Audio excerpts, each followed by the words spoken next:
দেখো বন্ধুরা, আজকে আমি টার্কির চুলায় রান্না করব গরুর মাংস। এখানে পরিমাণ মতো তেল দিয়ে দিলাম।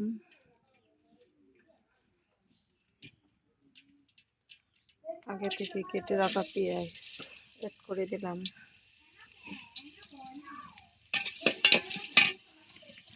দুই চুলা, তার ভিতরে ডাউল সিদ্ধ, এই যে আরেকটা গরুর মাংস।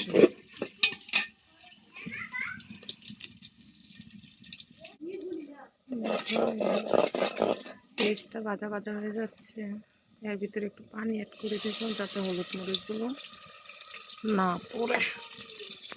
এর ভিতরে এখন দিয়ে দিব রসুন বাটা,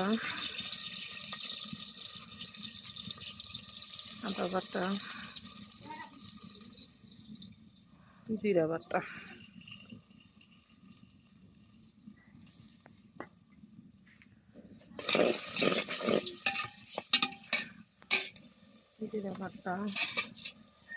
দিয়ে দেব পরিমাণ মতো হলুদের গুঁড়া,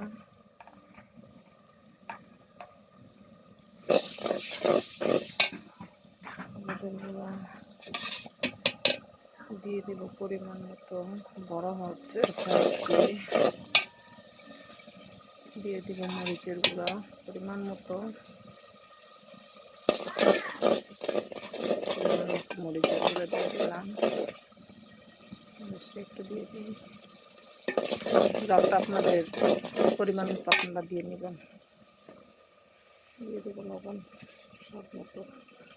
স্বাদ মতো লবণ।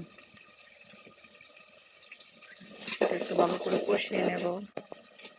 ভালো করে কষিয়ে এর ভিতরে দিয়ে দিব এলাচ, ঠেঙ্গা, গোদা।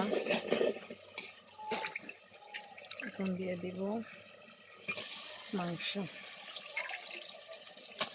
গরুর মাংস।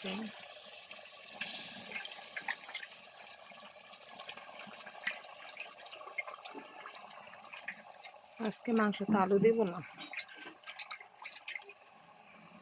মাংস কষানো করবো আর কি, কষানো।